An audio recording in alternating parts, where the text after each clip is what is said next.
Hello again, this is the Urban Deer with part 2 of the Pikmin 2 Pay Off Debt tutorial. We're going to go ahead and get my game feed up here. I'm actually going to reset my console. As I said, this is part 2, so if you've not watched part 1, I highly recommend checking it out, just because I go over a lot of the basics there. Just a reminder, since I just did a hard reset on my console, I'm going to wait 10 to 15 seconds on this start menu for load manip.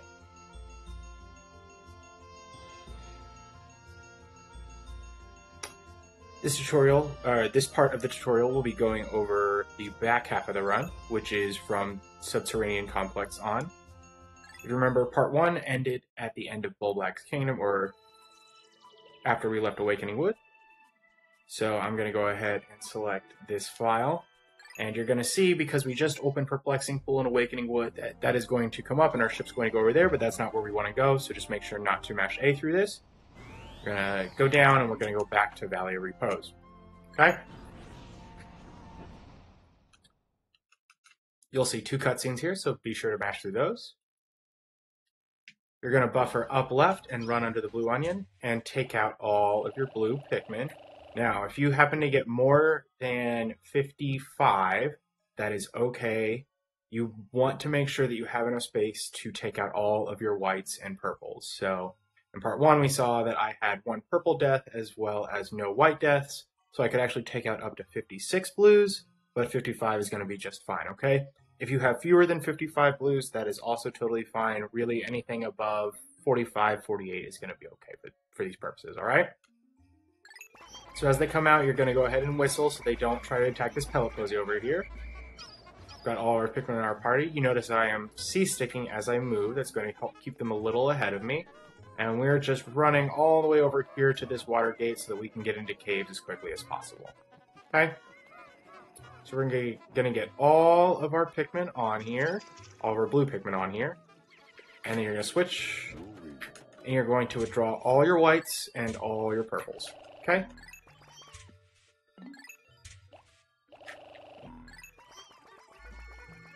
Alright, you see we do have some purple leaves, so just be careful that they stay with you. We're going to keep moving, keep moving. So here we're going to set up the first treasure that we're going to collect in this area. If you remember, we skipped the tutorial day, but the first treasure that we collect in this area is going to activate a cutscene, and after that cutscene, the day is immediately going to end. Okay, so we're going to prepare ourselves for that on this split and then on the Enter Frontier Cavern split. Okay? So just keep in mind that that is what I am doing. Alright, I'm going to pay careful attention, make sure that my flower leaves are still with me. You're going to one-shot that guy. You can use whites or purples, whichever you need. Then you're going to throw 4 on this can, 4 purples on the can, and that's going to go ahead and get that moving. Alright? Now we're going to keep going over here, and as soon as you cross into this gray part, you can switch your captains. And then you should be able to whistle your Pikmin off here. We're going to throw 10 on here. You want to be sure to overthrow there instead of underthrow. Alright. Here we're going to take a really wide berth from these guys. They can munch your Pikmin. Alright, you're going to grab 1 blue and toss him over this guy and then put the rest on the bridge, okay? You want to try to toss him as much as you can away from him so that if he does blow fire, he's not going to get you. Alright, then you're going to walk over here, run forward, so I keep my joystick pressed forward. I'm going to throw 1 Pikmin off to the right of this corner, and then I'm going to knapsack. So we saw that a cutscene just kind of interrupted that knapsack. That was just the water draining. Alright, but this knapsack is really, really easy, okay? So just aim to the right of the corner, and you should be good to go. Okay? I'm going to go up here, going to activate the cutscene for approaching a cave for the first time, and then we're going to switch back. And now this water is drained, we can cross over it.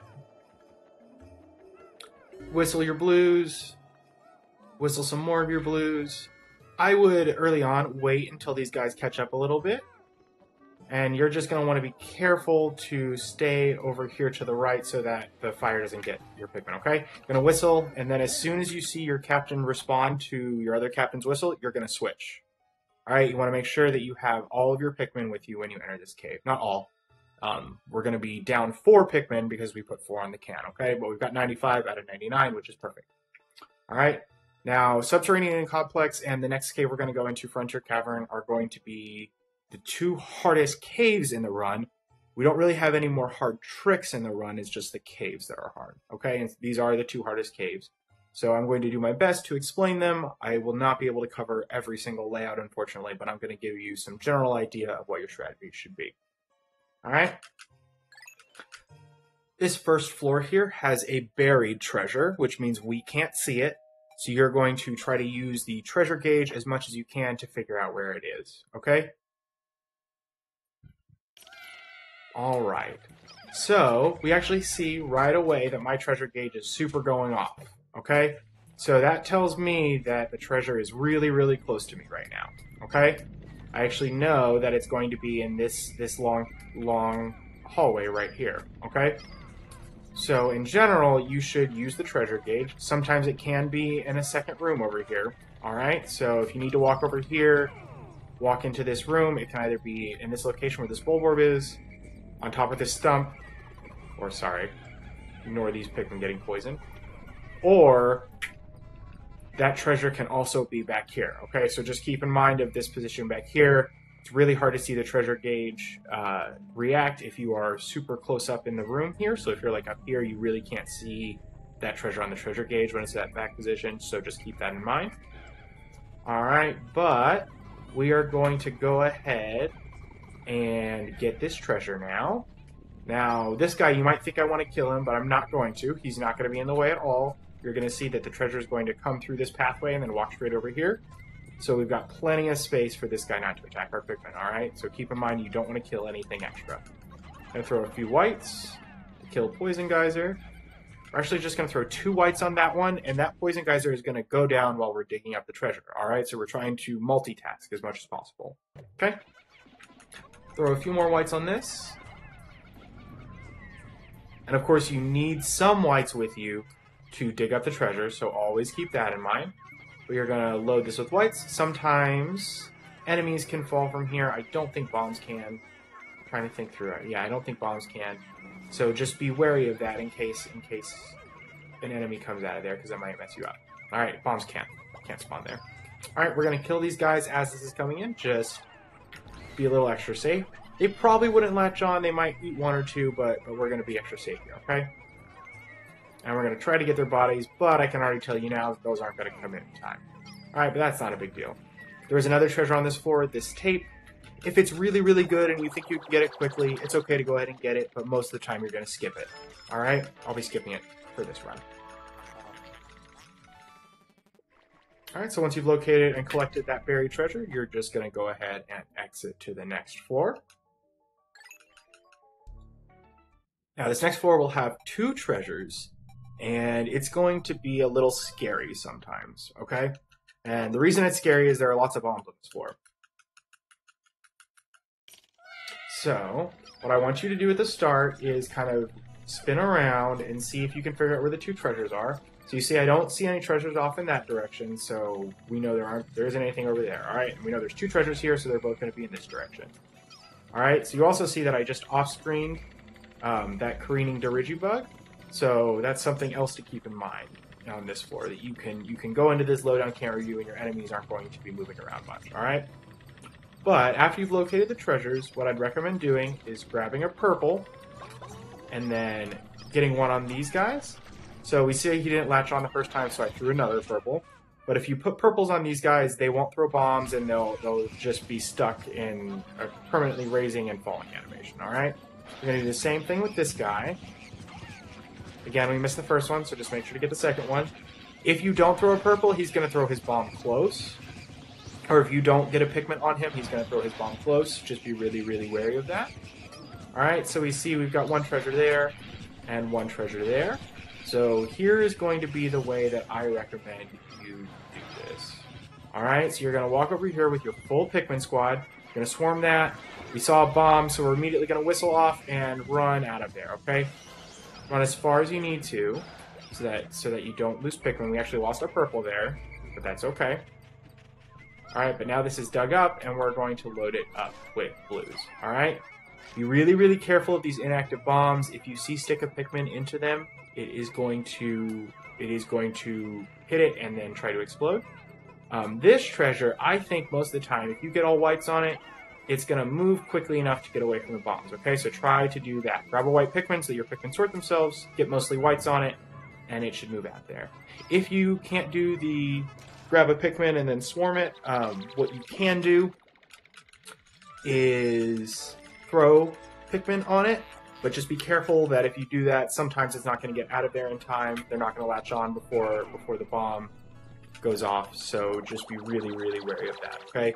What you want to avoid on this floor is mass Pikmin death, alright? Which the bombs can cause that to happen, okay? So we're going to try this one more time, and I'm going to show one bit of an alternative strategy, hopefully. Hopefully we'll see an ideal layout for it, but otherwise I'll just show you how to do it, okay? I'm not waiting for load minute this time, just because I'm trying to move this as quickly as possible.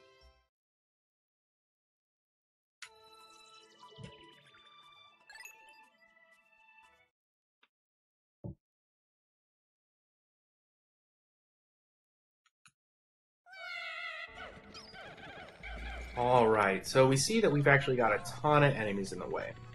And you know what? That's okay. So I'm going to recommend avoiding or distracting any of the enemies that are close here. Alright, so this first guy, we're going to throw one purple on him, and he's going to be good. Alright? Now, I recommend waiting until the snitch bug here has grabbed one of your Pikmin to throw, because otherwise your purple Pikmin aren't going to reach, okay? And also notice that even though we threw one purple on him, there are lots of inactive bombs near him. So when those Pikmin are done killing him, they're probably going to run over and try to start hitting the bombs, okay? So we're going to try to keep that in mind as we move forward. Alright, and this layout isn't quite the ideal layout to do it, but we're going to go ahead and show this. So a lot of times you'll do this strategy that I'm about to do from the center room. Okay, you'll whistle all your Pikmin, dismiss, and then you're going to take your blues over to this treasure. Notice I'm going to go into small camera, and I think it should be able to dig it up and move quickly enough to where this bomb isn't going to be any sort of a problem. Alright, and I'm going to switch to my other captain. I'm actually going to whistle these guys. See? This one did it too. They just activated inactive bombs on the ground there. Alright? We actually had some whites kind of slide off into this direction, and they activated another inactive bomb. Alright, but anyway, after you get purples on the screw, you're going to switch captains, and then get whites on this treasure. Okay? So that's the other way that you can do that floor. Now, that's generally only best if the two treasures are separated from each other. As you saw in that first layout, they were pretty close to each other and in this, like, off the same room. So we're not going to worry too much about it.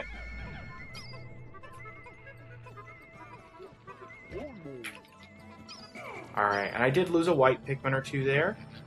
Just one white Pikmin, but that's alright.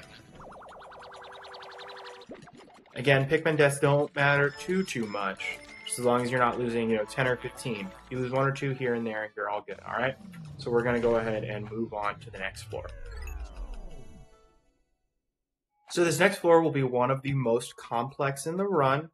I'm just going to show you how I'll do it, but the reason it's so complex is that there are 3 treasures on it, okay? This will definitely not cover every possible layout that you can see, so just try to make up your own strategy as best you can, okay? But what you kind of want to do at the start here, and you got to watch out for these cannon beetles as well, alright? Because they can crush a bunch of Pikmin. What we want to kind of look around here for at the start is if there are any treasures really close to us. Alright, so you see that screw is over there in the background, alright? So the first thing that I think we want to do here is run over to the screw. We're going to throw at least 5 blues and then 2 purples, okay? That's going to pick that up and it's going to move. Now, bombs can fall in these alcoves on this floor, so just be wary of that. If you see one, if you hear a bomb spawn, then go back and whistle your Pikmin off and reload it, okay? Now, we can still do this kill on these guys. Highly recommend. Wait till you hear them start making a sound effect, and then just C-stick your Pikmin into them and you're going to kill them. Alright, we're also going to get this body. We're going to toss 1 purple on there, and that should be good to go. Alright, now there are 2 other treasures on this floor. One of them is in a buried cannon beetle, okay? If you see an empty one of these rooms, so it's going to be this room, and it's not going to have any enemy up on this pedestal here, okay? I'll show you with my whistle. But up on this pedestal here, okay? So if you see one of these rooms, then it is definitely the cannon beetle that has the treasure, okay? There can be other cannon beetles on here, but on this floor, but the other cannon beetles are not buried. Alright, so that's very important to remember. If you see this room and nothing is in that spot there where that cannon beetle just popped out, then that's where your treasure is, okay? And the treasure gauge obviously confirms that. If we walk up to this cannon beetle, we see that it's got a treasure in it, okay? Now, most of the time, you're going to want to swarm fire geysers like so, okay?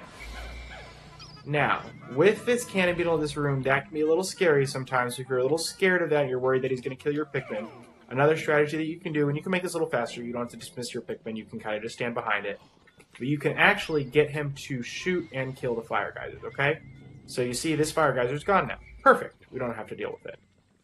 Alright, so that's another strategy that you can do. Okay? Now, to kill this cannon beetle, we're going to spam throw him with purples, but we actually can't stun him, unfortunately, because he's buried. Alright, I need to hide out here. Alright, so you're going to see me walk up. I'm going to spam throw maybe 8, 10 purples, something like that. I'm going to whistle them off and then spam throw them again. Okay? And the reason we do that is because he's going to shake them off. Alright, it's okay if he shakes them off. We're going to nectar on the next floor anyway, so they might get in a leaf status. But we want to shake them off because we want to use them for damage, okay? So I'm going to show you how to do this. Small camera's good. See, I threw a bunch. I'm going to whistle and throw some more purples. And even though that one, see, there was one that was kind of out here that I hadn't whistled, that's okay. Most of the time, he's not going to squish too many Pikmin. He might squish 1 or 2, but just be careful of that because he can squish a lot. All right? And then we're also just going to get our other treasure here. Again, be careful. Bombs can spawn in these alcoves, and that can really ruin your day.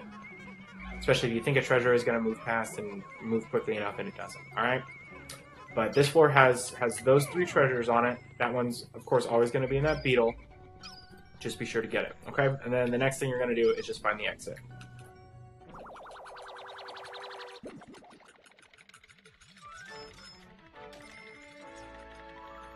Alright, and before I had talked about how you needed to look for the empty room to figure out which one had the treasure in it. You see, this one has a beetle in the exact same spot, but this beetle isn't buried, and it's never going to be buried. Okay? So it's always going to be up in this little area, okay? And he does not have a treasure in him, alright? If you can see him when you're far away, and you don't see him come out of the ground when you approach, then it's not the one with the treasure. Alright? With that, we're going to go ahead and move on to the next floor.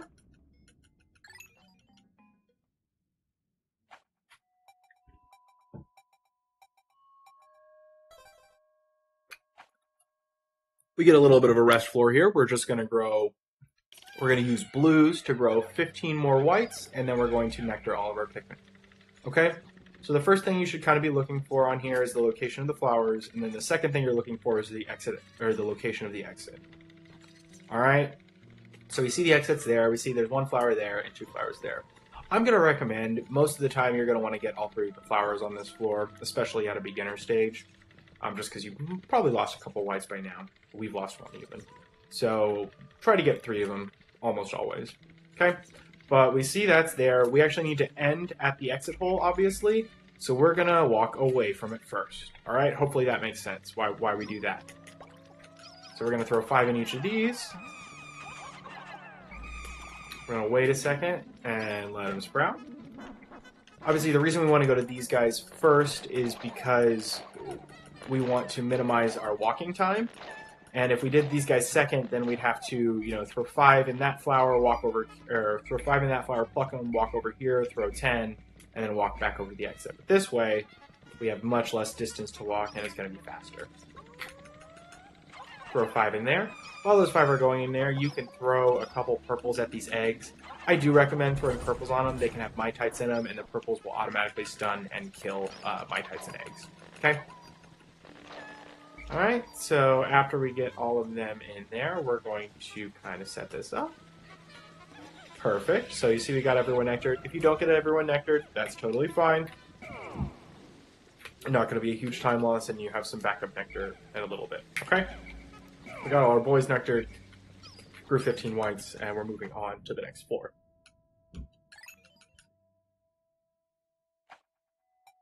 So there is a small trick on this floor that we call Rimwalk. I can show very briefly how to do it. It's pretty tricky, and so if you can't get Rimwalk, that's totally fine. Just do it. I'll show you how I would recommend doing it first, and then I'll show what Rimwalk looks like if you want to go for that. Okay? So anytime you start this sub-level, you should kind of be looking for where the exit is on the come down. It's very easy to see here that the exit is there. So these two places that the exit can possibly be are both going to be very easy to see on the come down. Obviously, if it's not in those two places, it's in one of the other two places, and you go the same direction regardless, okay? But anyway, as you come in here, you will press L, you'll be facing this direction, you'll whistle all your Pikmin. You want to grab one blue and throw it kind of right here. So you see this half moon shape, you want to throw it there, and then you're going to dismiss your Pikmin. You want to make sure that your Pikmin aren't going to be very close to this area back here, because that's where you're going to lay knapsack, alright? We're going to go all the way up here, just press forward as much as possible, knapsack over, and we get down here and you can cancel a knapsack, alright? And from here, if the exit is over here, is in one of these two places, you just run over here. In this case, the exit's back over here, so you are going to have to run a bit of a long distance over here to get all the way back here, okay?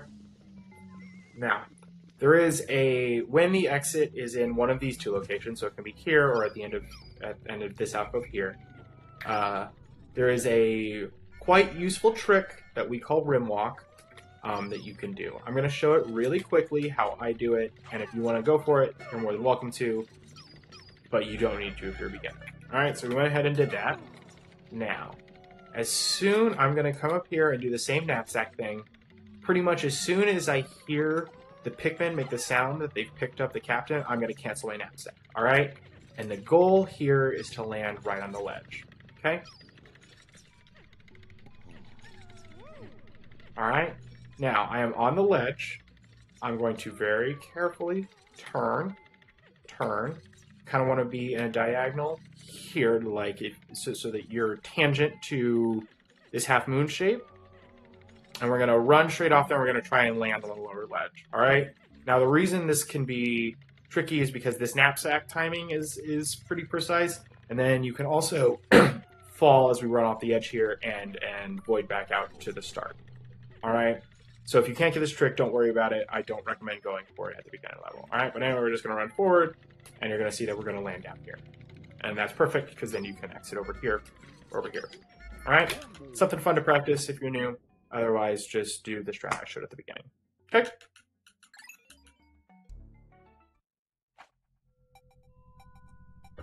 Alright, this next floor is probably going to be the hardest one that you'll experience in the run, and that's because there are lots of problematic enemies on it. Okay? So, in general, there are 3 types of annoying enemies on this floor. Your main priority should be, your first priority should be poison geysers, and then the careening Doodlebugs, and lastly the anime beetles. Okay, so kill poison geysers first, then down Doodlebugs with a single purple, and then flip anime beetles and kill them. Alright, so this layout, we actually got a pretty easy one here. I will show you how I will do this, and then I'll probably reset and show another one just so we can see a little bit of diversity, okay? But anyway, so I whistled all my Pikmin. You see that this beetle is by himself. Beetles need 2 to kill your Pikmin, and so we're not going to worry about him at all, okay? Because there's only 1 over here. He's not gonna bother us at all, okay?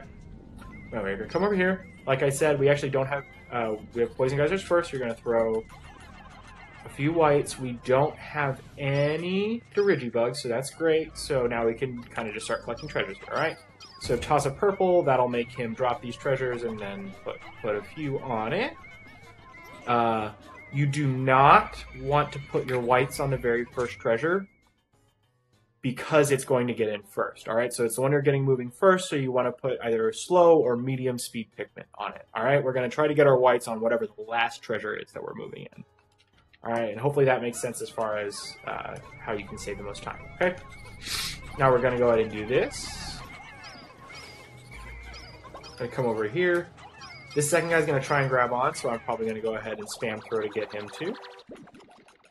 Now, sometimes it is good to not worry too much about the Pikmin counts you get on things. So, see, I wasn't very particular about what I got on there. Oop, okay.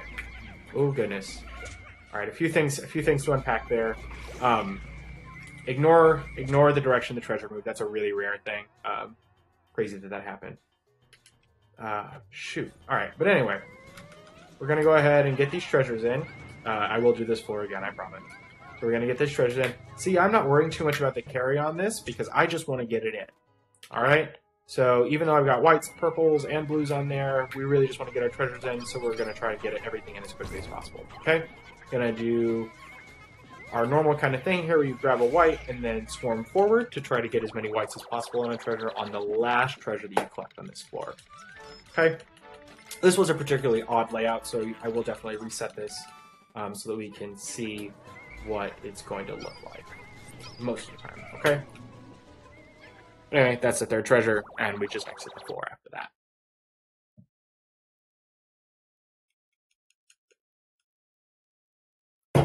We did see a little bit of an odd glitch there where the treasure pathed in a very odd direction. That is super rare. Just ignore it. It's not going to happen to you most of the time. If it ever does happen to you, just whistle your Pikmin off as quickly as possible. I was not quick enough there. Alright, we're going to go ahead and do this one more time, just because it's a pretty important floor, and also pretty dangerous with poison, electricity, and bombs. Alright, so this is a bit more of a normal layout here. Okay? So normally you'll be in this center room here that I'm in, and you'll have treasures off in all directions, okay? My recommendation is going to be going for the single treasure first. Alright, so in this case, that is that treasure over there. Hopefully you can kind of see them. So we've got one there, one way off in the distance there, and we've got one way off in the distance in this direction, okay? So you should go for the single treasure first. Sometimes it will spawn, like at the end of this alcove, or the end of this alcove, or there'll be a little square room at the end of a short alcove, but just go for the single one first. Do the same strategy as normal. Poison geysers first, then Doodlebugs, and then anode Beetles, okay? So we're going to go over here for this first treasure first. Going to throw some whites to kill this poison geyser. Perfect. We're going to go ahead and down the Doodlebug. Great. Going to flip this anode Beetle, get him out, and then we're just going to load this up with as many Pikmin as possible. Alright? Now, be careful of pathing. You saw he tried to path, this treasure pathed right through the poison geyser. Okay? So, if you need to, whistle them off or kill the poison geyser beforehand. Alright, so we're going to flip him. Oop. If you throw right on it, then it's not going to cause him to drop immediately, so just make sure to try to throw just a little bit to the left of it. You need to get the pound damage, that's what happens there. But you see we're getting maximum Pikmin in on here, and then while you were over here, you kind of also should have been looking for the exit. And if the exit is over here, you're going to dismiss your Pikmin, leave one captain, and then whistle the rest of them. And then that way, once we get the other two treasures moving, our captain that we've left behind here is going to be ready to run toward the exit. It's going to be quite a bit closer to the exit. All right, general helpful strategy. Okay, so we don't see any poison geysers in the way at first, so we're going to go ahead and down this Doodlebug. All right, we missed, so we're going to make sure to throw another purple. All right, you see he just threw his bomb close, so we need to back up. We need to whistle and back up just so we don't do anything. We don't lose any Pikmin, and then we can try again. All right, perfect. Alright, so see these anode Beetles are all out of the path of the treasure. We're not going to worry about them. But throw some whites on here. We're going to try to get a few whites, but mostly blues on this treasure. Perfect. We got like 2 whites and then the rest blues. And then we're going to load up our last treasure here with all whites. Okay? Now, as soon as we got the treasures moving, you can switch captains and run over here to the exit. Okay? Now, if you notice the order that I got those 2 treasures in, I went for the further one first and loaded my medium speed Pikmin on it, and then put white Pikmin on the closer one. Again, that's just kind of a general strategy you should be looking for of how can you optimize the order in which treasures come in. Normally you want the last treasure you're moving to be the last one in on a floor like this, okay?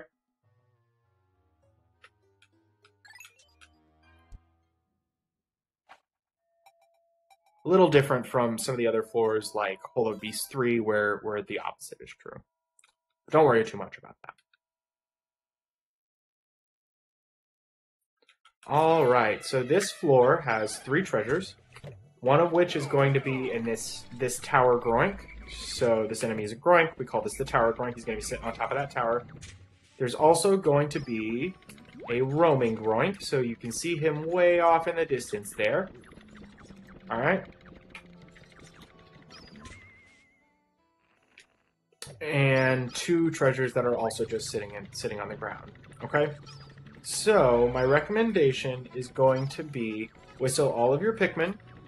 Now, if the Groink is close to you, if the roaming Groink is close to you, alright, in this case he's really far away. See how far away he is. If the roaming Groink is close to you, you're going to dismiss all your Pikmin, take 1 captain, and you're going to run, run, run. I'll show you what you'll do even though he's far away, so only do this if he's relatively close. This is a pretty safe strat, so we're going to run to the Groink, and then we're going to knapsack under him. Okay? Now, if you knapsack under the Groink, he is not really going to be able to move, and he's not going to be able to hurt your captain either. Okay? That's great news. He's not going to bother us while we're collecting other treasures. Okay? So we're going to come over here. Normally you'd have both your captains and all your Pikmin with you, and you're going to spam throw purples right on the edge of this pedestal, okay? And the thing, I did a poor job right there, but the thing you're going to want to watch out for is you cannot hit him in the steel part of the front of his face here. Alright, so that counts as armor and you can't hit him. Alright, so you're going to want to aim a little off to the left. Or the right, just you're going to want to aim for his feet or the orange parts of his body, okay?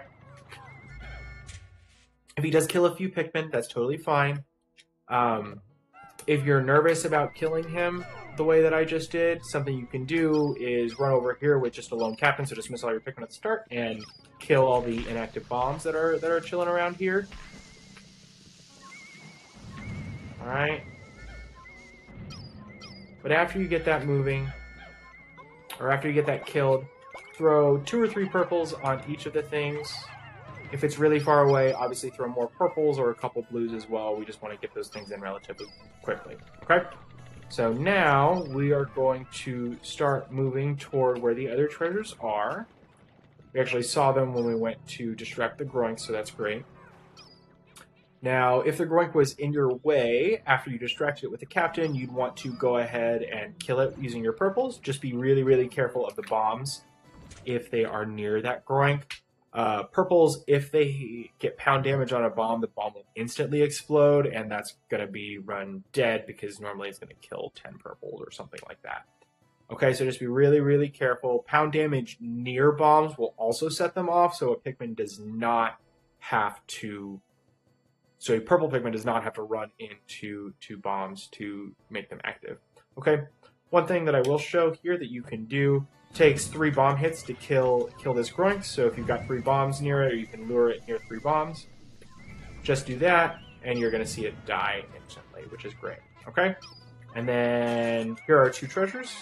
You really want to get this one moving first, the tape moving first, and then the other thing moving second. So I normally recommend throwing 5 whites and 10 blues on the tape.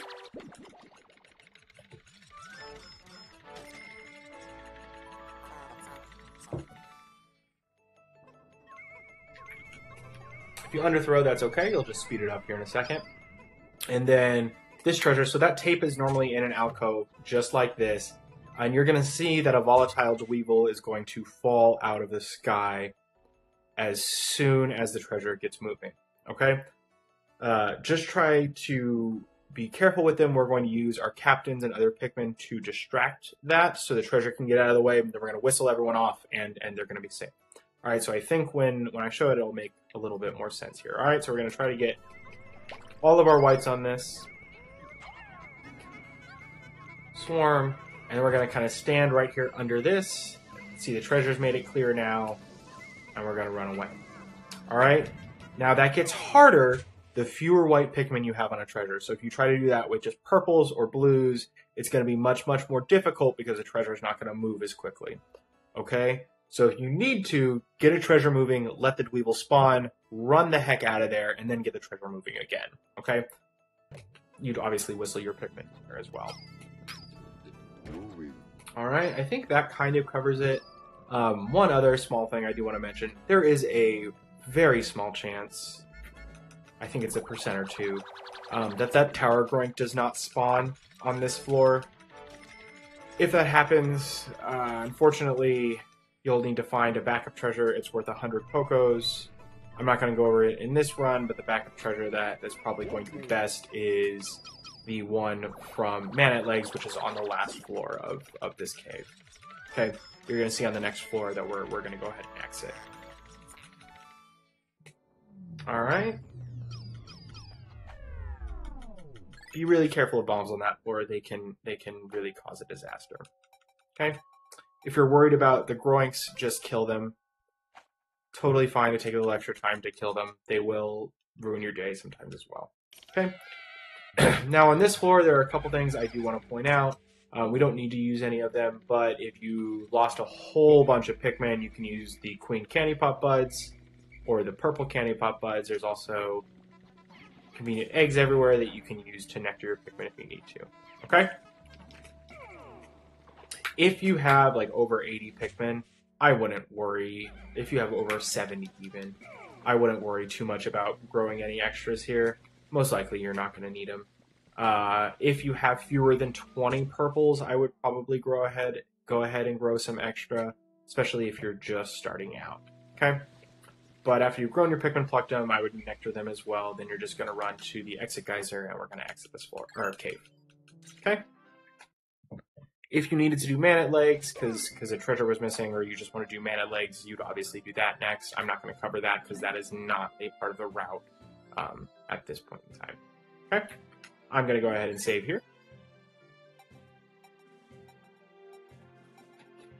Now, I had mentioned that if you collect the first treasure in this above ground area, the day is automatically going to end. Okay? The reason that matters is we want to get this treasure, the utter scrap,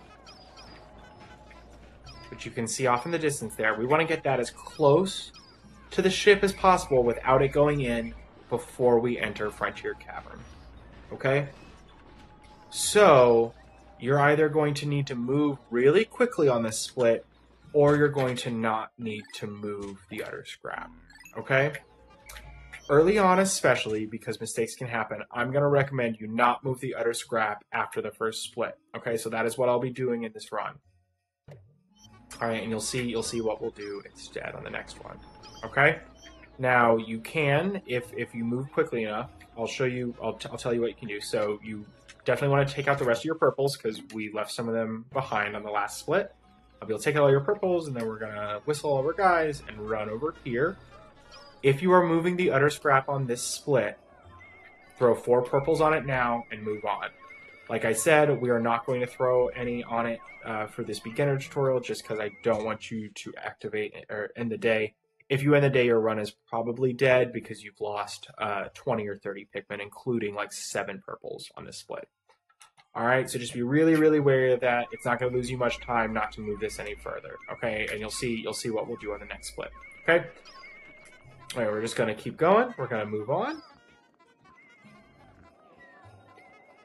This also gives you a few extra purples for Frontier Cavern, which I think is really helpful for beginners, okay? But as soon as you get up to just before this bridge, you're going to grab a Pikmin and then switch to blues. And you're going to want to throw about 15 blues. All right, I actually threw 16 there, but that's totally fine. After that, you're going to want to throw 3 purples. You do want to make sure that you get 3 purples. Purples are really useful, and we don't have a ton of them, so just try to make sure you only get 3. Throw one behind like I did just there. I accidentally threw 4, so I just whistled and threw 1 back on the bridge, and my other captain will whistle them in a second. Okay? And this type of thing is the reason why I'm not getting the utter scrap moving right now. If you make mistakes with these things, then it's going to be difficult to repair those and move quickly enough, okay? Anyway, after you have at least 15 blues and 3 purples with you, you're going to kind of move in this direction. Just stay to the left here. You move quickly enough, you're not going to get bothered by the fire at all. Go over here, and then I like to run along this seam. Okay? You're going to C-stick forward and then dismiss, and that should place your blues under the Ursidae like that. And then you can whistle your purples. All right? And then here, I recommend running as far forward as you can, pressing L and then C-sticking and moving forward on the G-stick or C-stick at once, and just tossing your 3 Pikmin up there. Okay? That can be a little finicky, so practice. Again, I just recommend going as far forward as you can, pressing L, pushing forward on the joystick and C-stick, and then hitting A 3 times. All right? So you're going to have to figure a little bit of interesting hand motions out with that, because you're going to be on both joysticks as well as pressing A at the same time. All right? So after you get the 3 up there, it's going to come down, and that Ursidae is going to get moving for the next split, which is going to be really helpful. You'll switch your captains back and whistle everybody. All right, and then very carefully just move over here to the left of all of these guys. All right? If they happen to get fire, if they happen to catch on fire, totally fine. Don't worry about it. Just whistle them and get them and get moving. Okay? Once you're past them, so I like to use this, this change from light to dark, I go into small camera mode, and then we're going to follow this seam on here again, okay? Once we get up to this spot, you're going to stop for a second and switch and grab a purple. You're going to throw 1 purple on that guy, and you're going to try to get the rest of your Pikmin on this bridge. You can just dismiss. Then he's going to shake this Pikmin off, and if he blows your Pikmin, he's going to make them all leaf Pikmin, which is really undesirable. So as soon as he shakes this Pikmin off, you're going to whistle. And then once he's up, all the way up, you're going to throw another one on him, and that's going to make him fall down again. And then go into small camera mode and get back over here. Okay? You see the bridge is nearly done when we're back over here anyway. All right? And with that, we are going to go ahead and enter Frontier Cavern.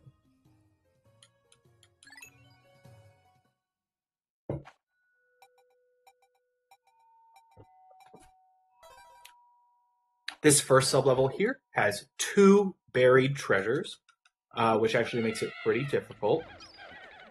My main recommendation is going to be just find them, use the treasure gauge, pay lots and lots of attention to the treasure gauge, especially when you're starting out, to try to figure out the patterns of where those things might be. Definitely kill enemies that are in your way, and then let's see if I can get one of them to spawn. There's an enemy on this floor called the Doodlebug. They will just spawn randomly out of the ground. There are 3 on this floor. They essentially fart poison. And they will poison your non-white Pikmin, and so they can be a real hassle. If you encounter one, you can flip it 3 times and it'll go away, or you can just move on from it. Just keep whistling your Pikmin while they're around it and stuff like that. And it shouldn't be too much of a problem. All right, but just be careful. Okay, so these enemies are in our way. We're gonna go ahead and kill them. Alright, so there's a Doodlebug. And the other terrible thing about Doodlebugs is if they run into an enemy that is asleep like that one, they will wake them up. Alright? So they're not the funnest enemy. Okay? Just keep super watchful eye. One other thing is because they fart poison, if you spawned one, I do not recommend throwing like 1 purple on these enemy corpses yet, because if you do, there's a high chance that one of the poison clouds is going to get in the way get in the way of that and is going to kill your purple instead. Okay, so we're going to leave those for now. We'll try and get them after we get both the treasures moving. Okay. Now, we see as we get into this second room over here, we saw that there's no treasure gauge whatsoever in this room until we start moving over toward this room. And so we know that there are 2 treasures on this floor, and so both of them need to be back here. All right, one of them could be over here. It's not, so we're going to keep going. Oh, we see one is here, so we're going to get some whites on it. So we got maybe a few too many whites on it, so we're going to whistle a few off. We want to get maybe about 10. And then you see these whites are actually already digging up this treasure. Okay?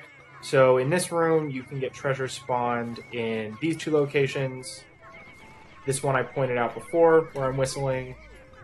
And then the other location that a treasure can spawn is right here. Okay?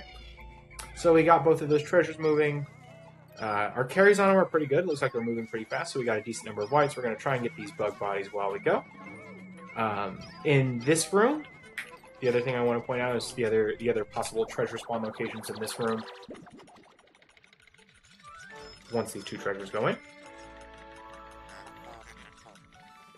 In this room, the treasure can spawn in this chimney here.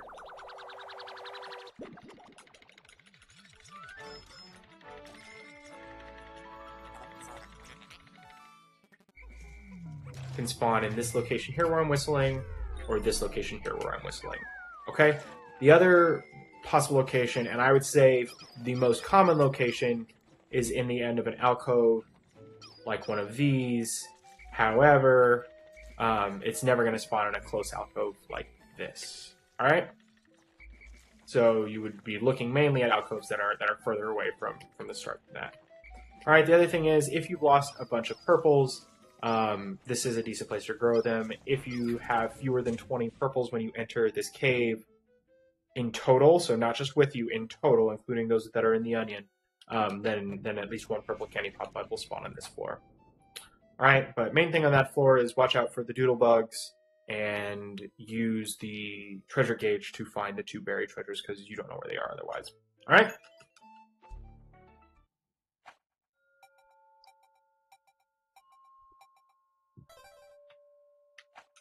Okay, this next floor has another 2 treasures on it for us.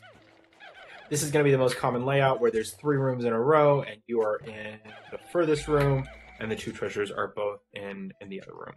Alright, so we're going to whistle up our guys. We're going to kill this guy. As a beginner, I would recommend spam throwing purples to kill these guys. These red ones do have homing ammo. Homing boulders, which can be a real pain. As you can see there, they will follow whoever your active captain is. So something you can do is dismiss a captain and try and distract them that way if you want to. All right, just kill things that are in the way. I actually was incorrect. This is a pretty uncommon layout here, but that's good to show. So we see we've got 1 treasure in this first room. You're going to load the closer treasure with blues, and then get whites on the second treasure. Okay? So he's actually not going to be in our way here. Cannon beetles really have a hard time most of the time. Sometimes they can. They have a hard time killing Pikmin that are on treasures. So if they're carrying treasures or bug bodies, if a boulder hits them, normally they won't die. Now I say normally, sometimes you might get a couple of deaths, but that's okay. Alright, so we're going to ignore that guy for now. Okay? We're going to go ahead and get these guys. I am killing with whites. You can kill with purples, which have homing capabilities. I like to dismiss, so that I just bring my whites up here with me. And we're going to run around this area. And just spam for whites up here. Okay? Be careful. It looks like it's probably going to, like the whites are probably going to make it up, but sometimes they won't. So just be really careful not to edge too far forward or be too far back as you throw them up there. All right. Got 25 whites on there. That's the maximum load, carriers for that treasure, so that's perfect. Okay. Now, if the two, so this is a bit of a weird case. In this case, where the 2 treasures are really far separated, you get blues on the slower moving one, and then all whites on the or blues on the first one you find and all whites on the second one you find. If they are in the same room, so if you see, you'll kind of get a pretty similar layout to this, where you've got 3 rooms in a row and the 2 treasures will both be in the furthest room from where your captain spawns. In that case, try to get about half whites and half blue, half of your whites on each of them, and then fill out the rest with blues. So if you've got 30 whites there, try to get 15 whites on each treasure, and then 10 blues on each. Okay.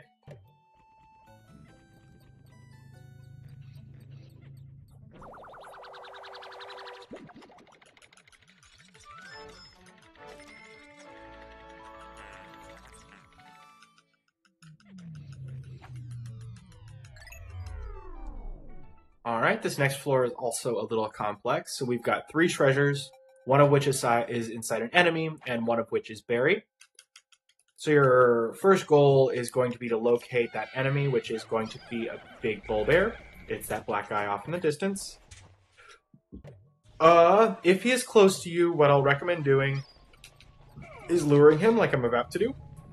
So I'm going to walk over here with the captain and get him to follow me all the way back to start, okay?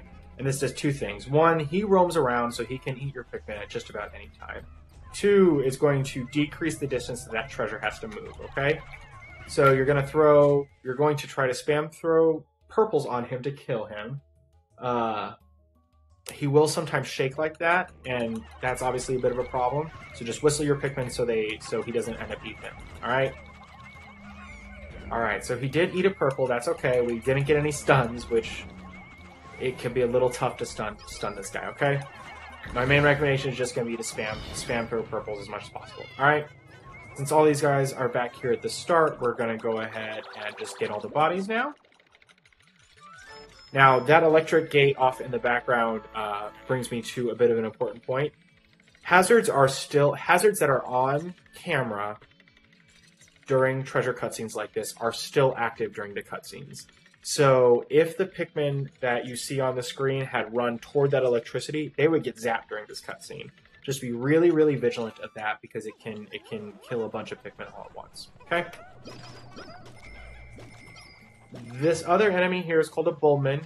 She, also roams around, so you're going to kind of do the same thing.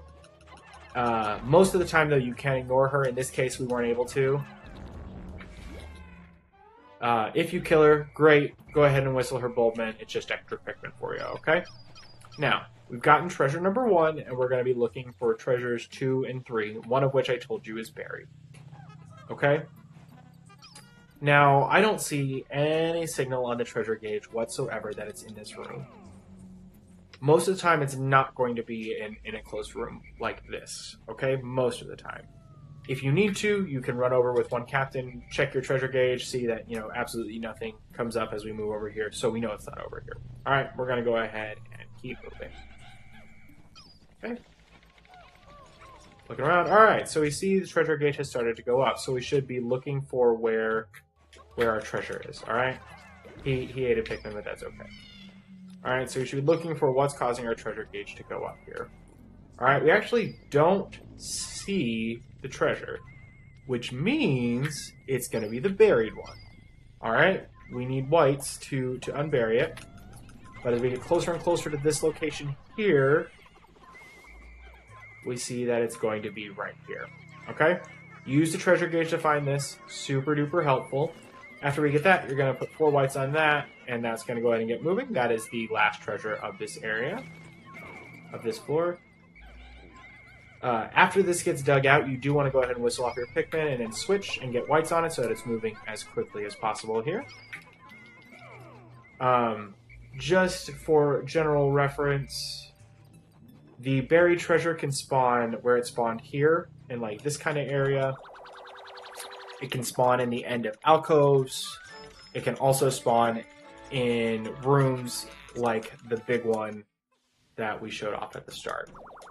Alright, but in general, your goal for this floor is going to be find and locate the bull bear, lure him back, and then figure out where the other 2 treasures are. Okay? If you lose a few Pikmin, pretty likely, totally fine. Don't worry about it. Yeah. That Bulber, I will say, the Bulber corpse is something you're going to want to collect almost always. It's worth 10 Poko, so it's quite a bit. All right, this floor has, again, 2 treasures and has a bunch of electricity on it in addition to these swooping snitch bugs, which grab your Pikmin and cause your captain to dismiss them. Or grab your captain and cause your captain to dismiss all their Pikmin. Okay? That's obviously really undesirable and will cause a bunch of Pikmin to get electrocuted, so just be watchful of those guys. You're going to flip any Anno Beetles that are in the way and kill them.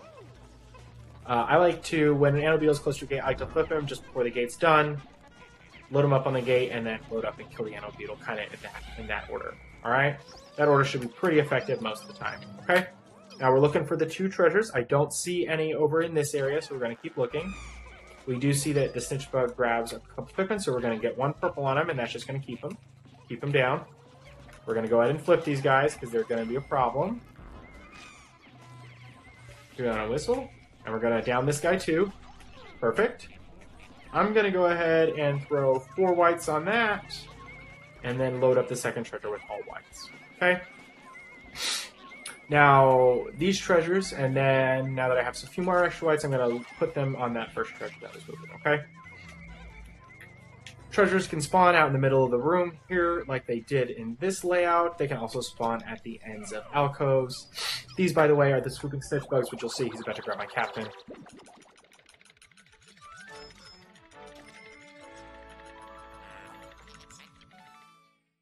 So you see he grabbed my captain. To get out of these, just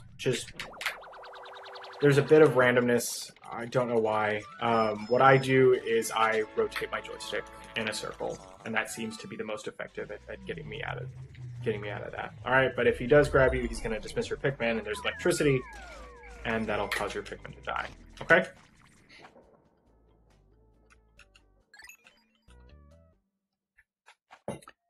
In general, be very careful of electricity floors. They are the hardest because electricity instantly kills your Pikmin.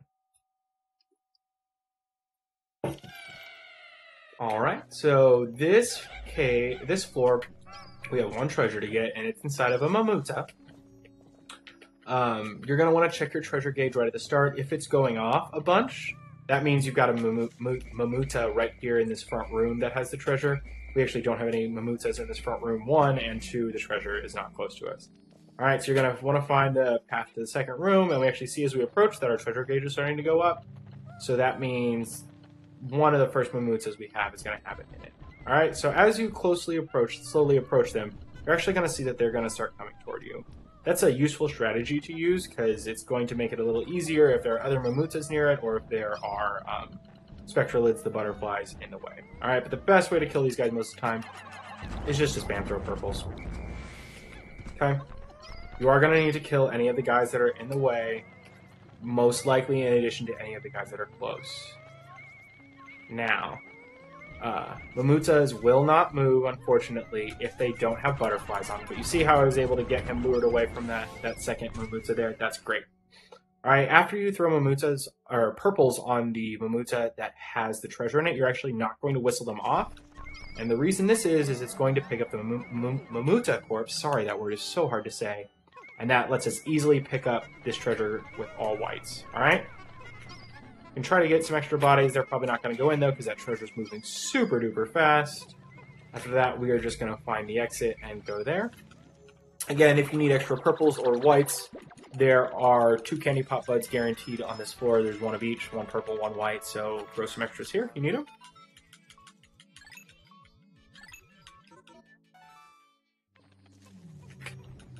And we're just going to exit. The next floor is going to be one that we skip every single time. Okay, so you're pretty much never going to get a treasure here, and we're just going to run to the exit, okay? You're always going to spawn in this shaped room here. Sometimes the exit can be here, sometimes it can be in the next room, sometimes it can be in the third room, all right? Since we're always spawning here, we always know which direction to go if the exit's not here, so just run toward this only exit for this room. You're going to kind of look around. If the room is like this, then there is not going to be an exit here. and you're going to run over here into the third room. You do need to walk up this ramp. Sometimes this room can be oriented the other way and you'll have to walk around. You'll need to go up this ramp and just get into the exit. All right? Don't worry too much about enemies that are in this first room. If you go into small down camera mode especially, they're not going to bother you. If there is a Bulman right by you, because it does roam around, you might want to kill it, but at most it's going to kill like 3, 4, 5 Pikmin, something like that, and that's not a huge deal. Okay? As soon as you're ready, go ahead and exit onto the next floor.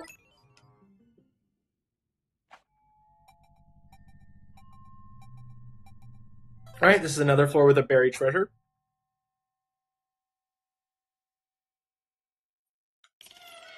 Okay, so there are 2 treasures on this floor. One is buried, one is just kind of sitting out. They can spawn in rooms or in alcoves, just kind of depends. So we see our treasure gauge is going off a little bit here. You can really choose either direction you want and see if it keeps going up. And so we actually see the treasure gauge keeps going up. That's good news. We're going to keep going this direction. Oh, and we actually see, so we've got a treasure right here in the middle of this room. All right? I'm going to immediately go down into small camera mode because I don't want to wake up that guy or bother that guy. All right? And the important thing to remember is these guys have a pretty wide range. You don't have to touch them for them to wake up. All right? If you need to, you kill them just like you do any other enemy. Spam throwing purples. But I want you to see, so normally you'd have to touch an enemy for it to wake up, but these guys will just wake up if you go near them. Okay? It's actually pretty easy there to find that buried treasure. Sometimes it can be a little more difficult. It will normally be much, much further away than this. Alright, but it can be at the end of alcoves or kind of in these corner spots in rooms, okay? Well, what I want to show you is if I get near him, he wakes up, alright?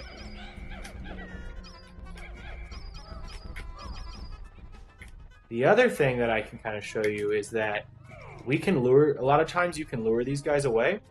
So let's say this guy is in the way of the treasure that I want to carry through here, and he needs to carry through here. All right, so what I'm going to do is wake him up by walking near him, and then try to lure him over here, and then I'm going to go to minimum camera and also just switch captains, and he's now stuck over there. So if a treasure needed to walk through this area, as long as I keep him off camera, it's not going to wake up.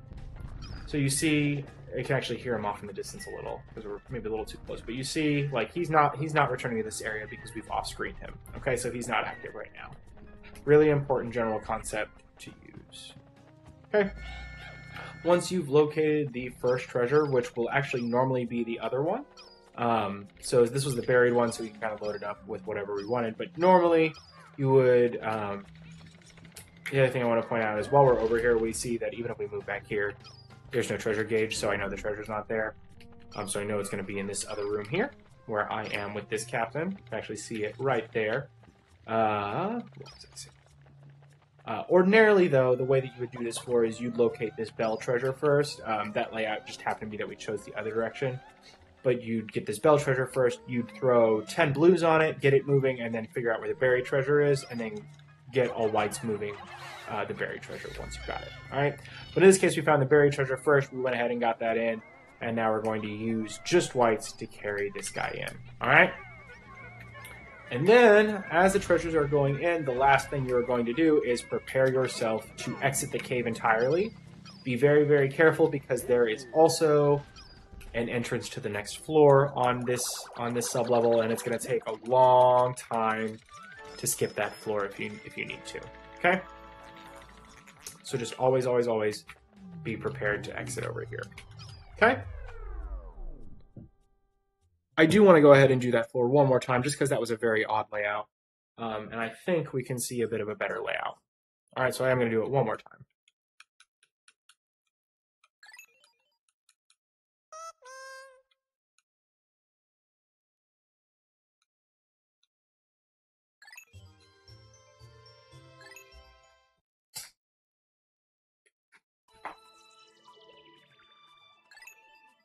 Alright, so goal number 1 is find the bell, get blues on it, and then find the buried treasure.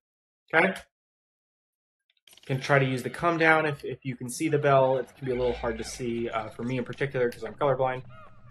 But anyway, we're going to keep looking around, Do we see our treasure gauge go up at all? So we see there's an alcove back here that's actually a good candidate for where a treasure might be. But as we get close, we see that there's nothing back there.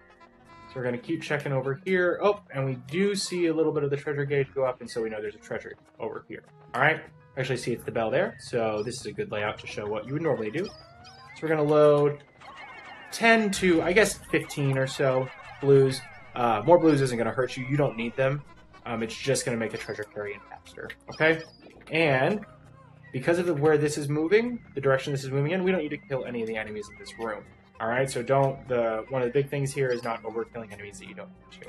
All right, now that we've got that, we're going to kind of go back here to this first room, and we need to figure out where the buried treasure is. All right, watch out for the falling boulders. They can be a real pain. We're going to kill these two guys here in the middle because they are probably going to get in our way. Great. We're getting over here. Oh, yep, and we're seeing our treasure gauge go off, so we're definitely moving in the right direction.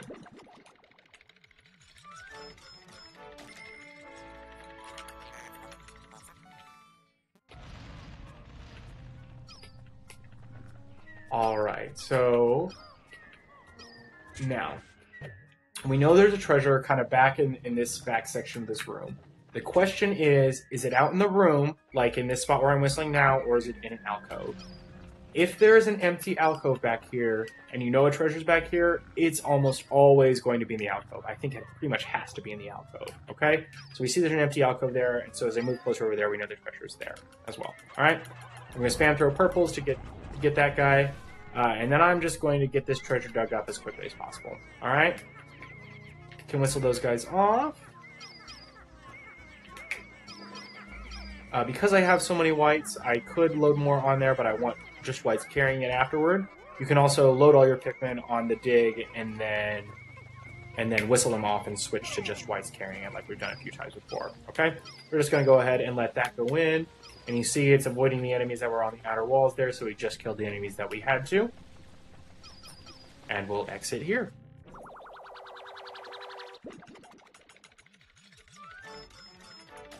This is looking like a pretty good Poko count right now. You're going to want to be about here to... Yeah, really, this is probably just about the minimum that you should be at. 7320. If you're at like 7300, that's okay. You might just need to get Love Nugget, which is a treasure that I'll point out when we see it. All right. So if you're a little low, that's all right. You want to be in the 7320 to 7340 range. All right.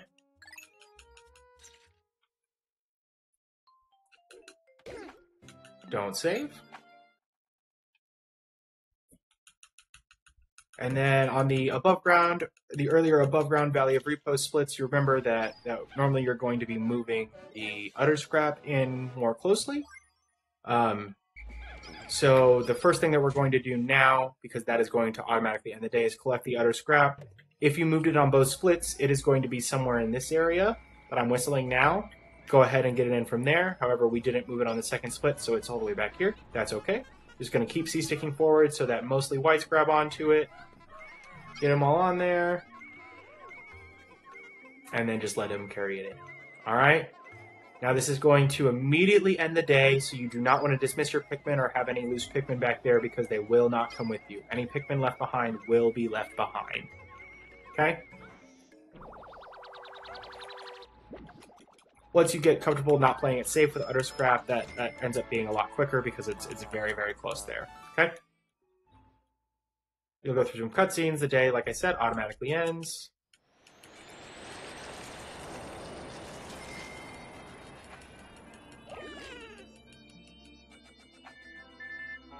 Alright, we'll go back here real quick. I just want to talk about Pikmin counts. So ideally, you're going to have 35 to 40 blues, 35 whites, 30 or 35 whites, and 25 purples. Alright, so if you've lost a few of them, you see we've lost a few in this run. Totally fine. It's not going to affect anything. I still got plenty of Pikmin to make the run work. Alright? Go down to Don't Save. And then we are actually going to be re-entering the same area, so you can just mash A.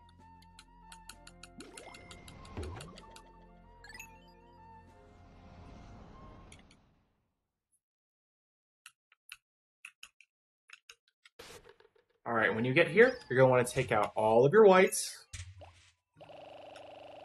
20 reds,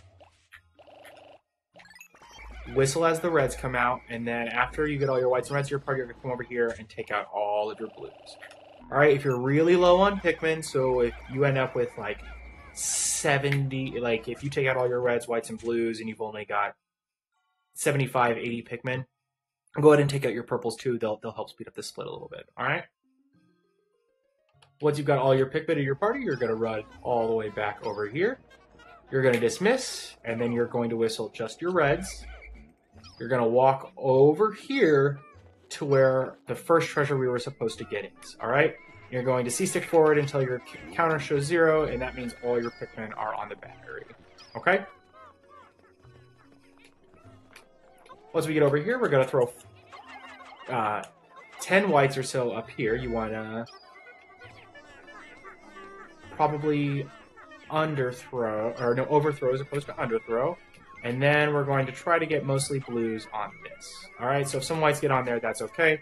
Stay here for a second so that any loose Pikmin can get back with you. But once you get that moving, you're going to run over here. And there's going to be a treasure that is in the ground right here, and you're just going to kind of swarm your Pikmin around it until they're all on there. Again, your counter is going to go 0. After that, go ahead and switch back. Make sure there aren't any loose Pikmin here. Sometimes a Pikmin might not grab on, so just be very wary of that.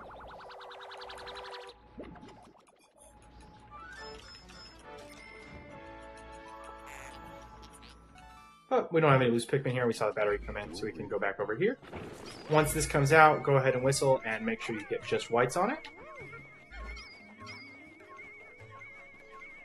And if you underthrew on the ring, so if you only threw 9, it looks like I only threw 9, you're going to go ahead and stay back over in this area to fix that carry as well. So I'll show you what that looks like here in a second. So as they dig it up, they're all going to dig it up. I actually only threw 8. Again, you want to throw 10, so sorry about that. Not a big deal, though. We're just going to fix that carry, get a couple more whites on there so that it's moving as quickly as possible. Alrighty?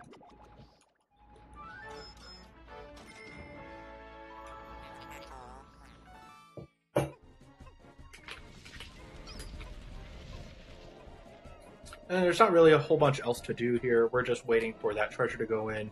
If you left behind any Pikmin, this is a fine time to whistle them. That kind of thing.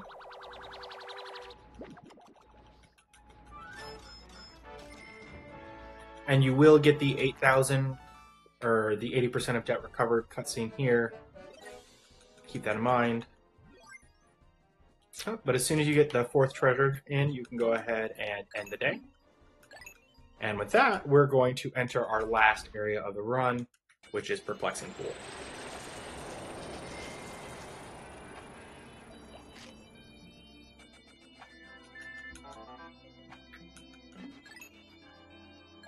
Oh, I hit don't save, but that's alright. Next split's very, very easy.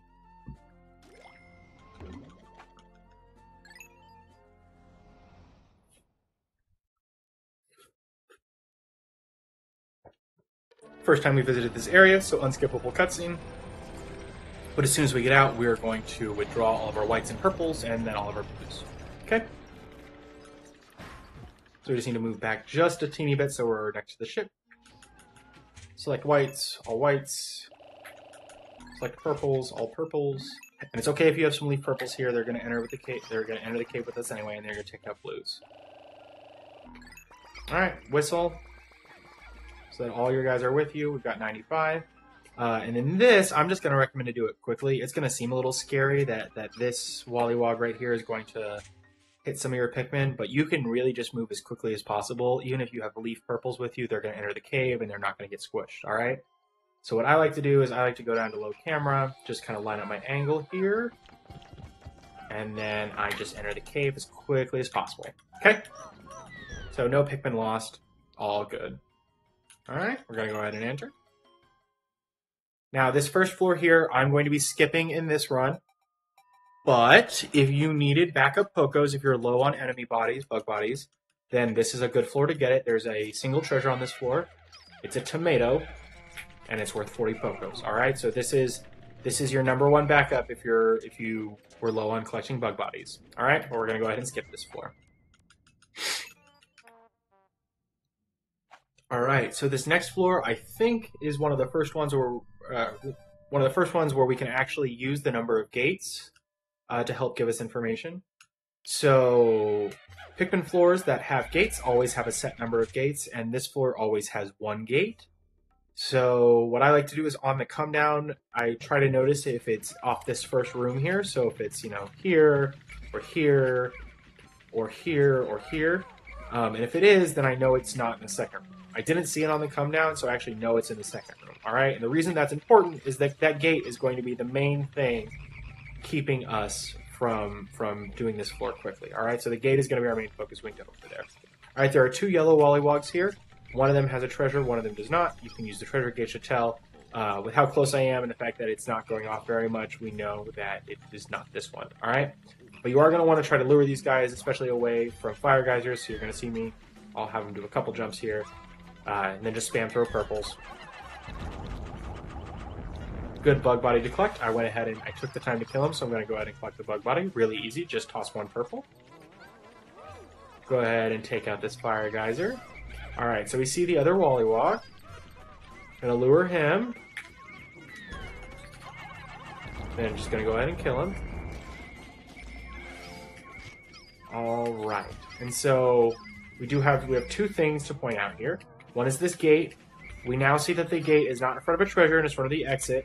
So our main priority is going to be getting this treasure, this duck head, unburied. Alright?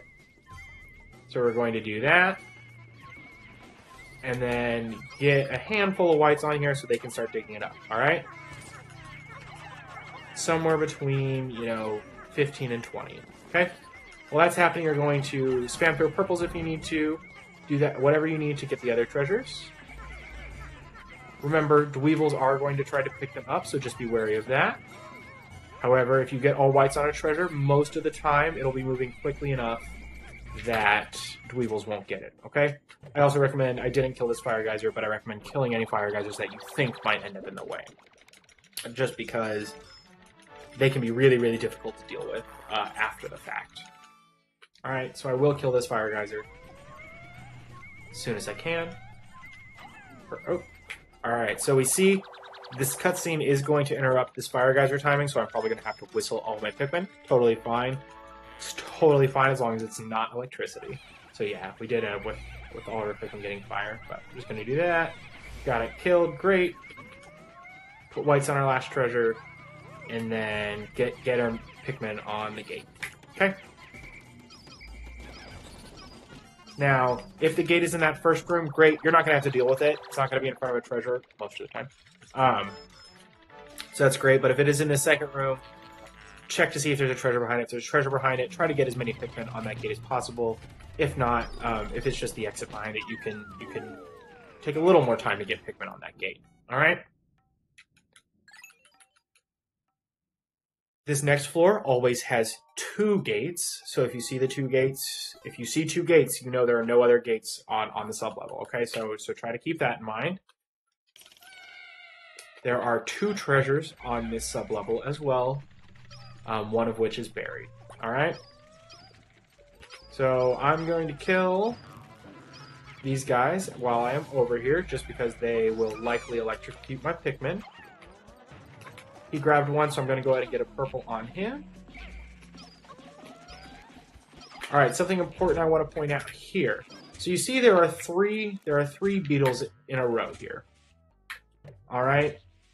These anode beetles have to be relatively close to each other to spark, to cause electricity, and electrocute your Pikmin. So, instead of killing, the 2 outer Pikmin or the 2 Pikmin closest to me, I'm just going to kill the Pikmin in the middle. And those 2 on the outer ends are too far from each other to spark. Okay, so they won't end up being a problem. Alright, so I'm just going to kill the middle one here, and that's great. Okay, going to go ahead and get a purple on him as well. Good. Now here, we've got 4 Pikmin in a row, so I'm going to kill the 2 middle ones.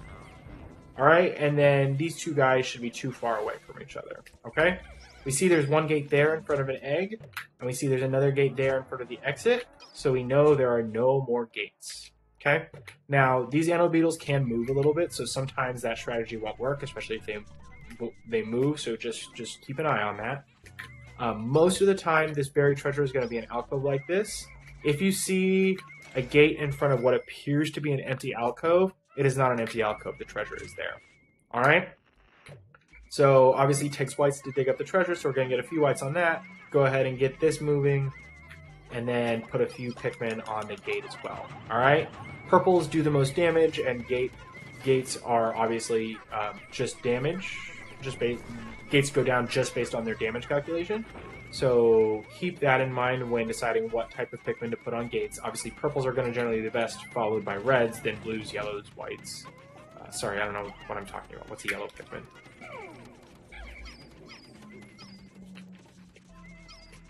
Alright. So you see this is moving back, and the can has already gone all the way back, which is great.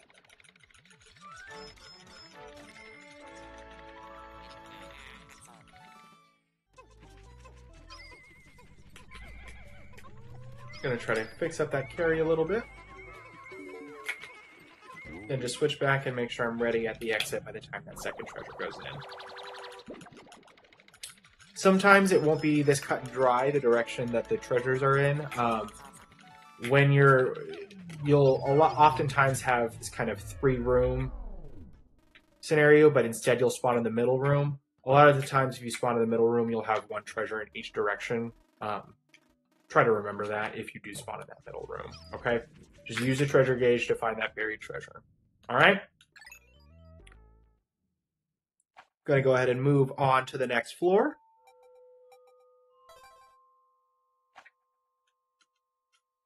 This is one where we are just going to skip entirely. All right, so as soon as you get into this floor, pause, C-stick down so you can figure out the direction of the exit. There can be a gate in front of the exit, so you're going to need to take your Pikmin with you, much like Snagger Hole 6, until you see whether there's a gate for the exit. All right, so we're just going to move in that direction, take a look. All right, so I see the exit there at the very front of my screen, and we see that there's a gate in front of it. All right, so we're going to take all of our Pikmin with us, okay? I do recommend killing enemies that are directly in the path, just so you don't lose a bunch of Pikmin. If he munches a couple Pikmin, as long as it wasn't purple, it's that they're not going to move, so you can also leave them behind like you saw I did there. So if I go back and look at it, just get your Pikmin on the gate as quick as possible. If I go back and look at it, you see there's one Pikmin. It's automatically going to latch onto him. It's not going to cause any problems, okay? So once you find and locate the exit, get the gate down. If there is one, just go ahead and exit. Okay?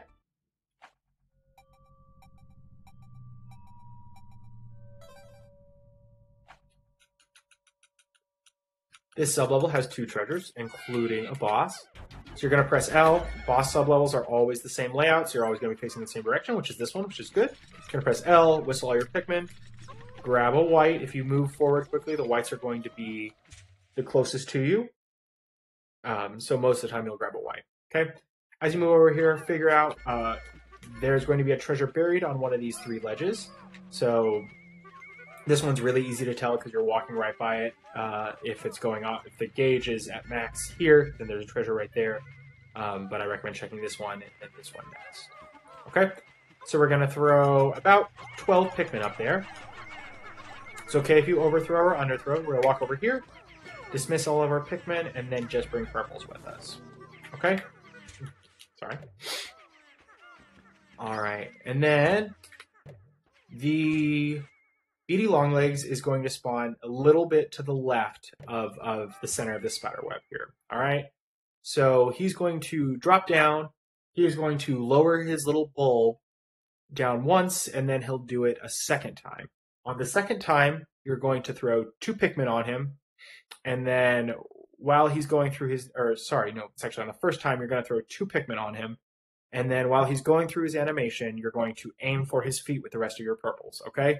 So I'm going to show you how I would do this, and you're just going to try to emulate it as much as you can, all right? There are also other strategies out there if this one is not satisfactory for you, okay? So approach quick, gently. Now have a purple with me. The very bottom of that, and then aim for his feet. Alright, we lost a couple Pikmin. Totally fine to lose some purple. Just aim for his feet. Alright? Perfect. Well, not perfect, but decent. Alright, so as soon as he's dead, you're going to whistle your purples and then switch back and whistle whites over here.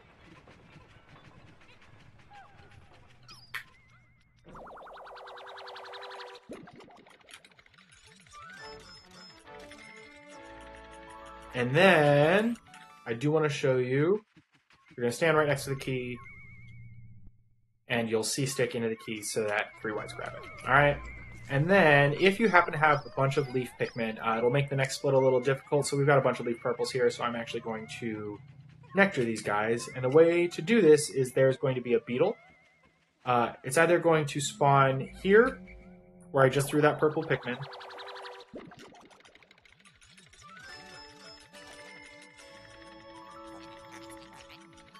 exploration kit. So we've got a set of text boxes to skip. But anyway, there's going to be a Beetle that'll spawn here or over here where I'm whistling now. If the treasure is in one of these 2 locations, that diamond treasure that we saw first that we threw whites to get, if it's in one of these 2 locations, it's going to come down over this and wake up the Beetle, which can cause a little bit of an issue if you don't move quickly in the PD Longlegs fight. But in this case, luckily the Beetle is over here, so I'm going to throw 1 purple on that, and he's going to jump up and spawn 1 thing of nectar, and that's really all we need most of the time. We're going to try to nectar as many of those as we can. We got a few of them. We missed 1. Totally fine. Okay?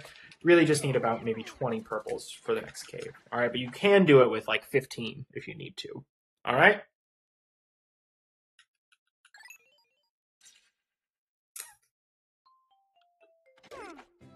Great.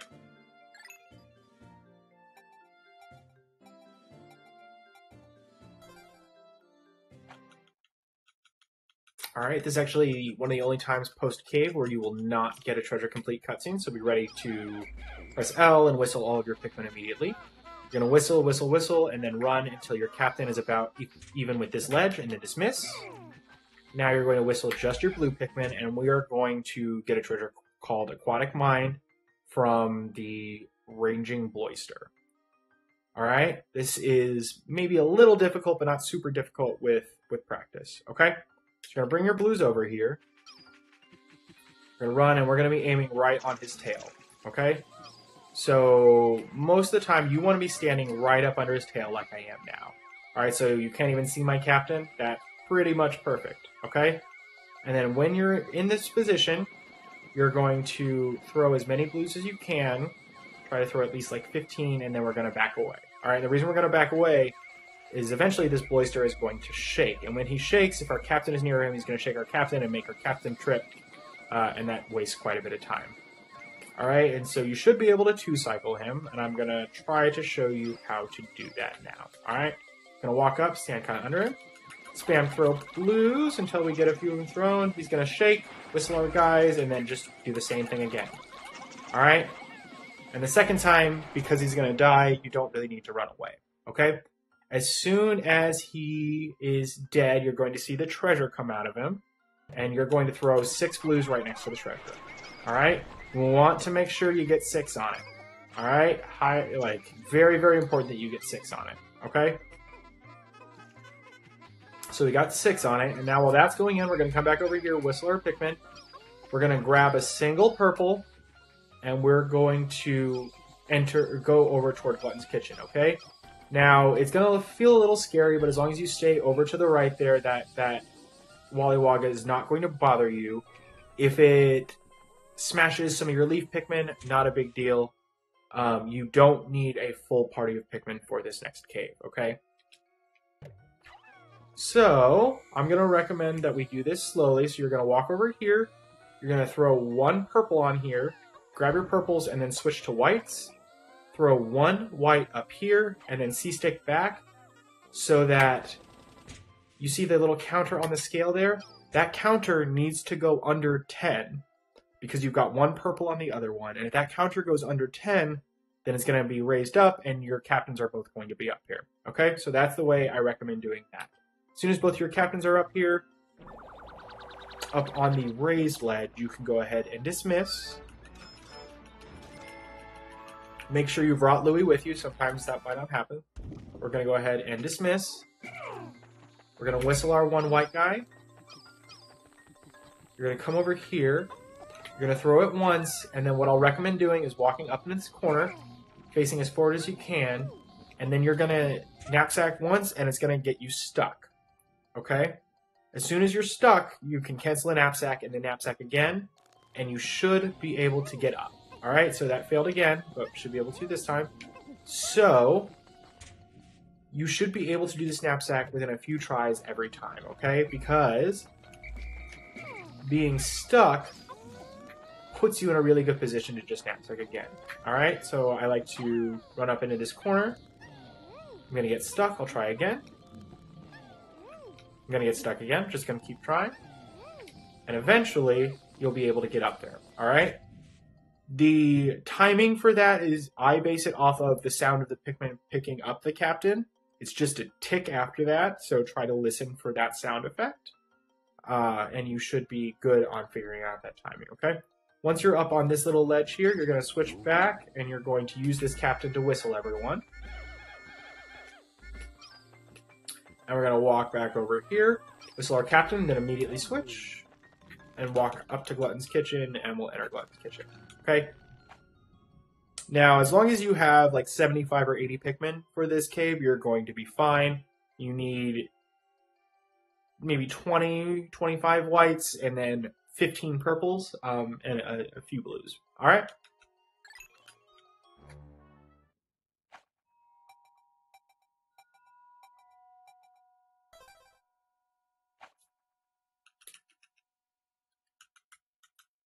This first floor, we're just going to go ahead and skip. So you press L, you're always facing the same direction. Just press L and move in that direction, and you'll be running right toward the exit.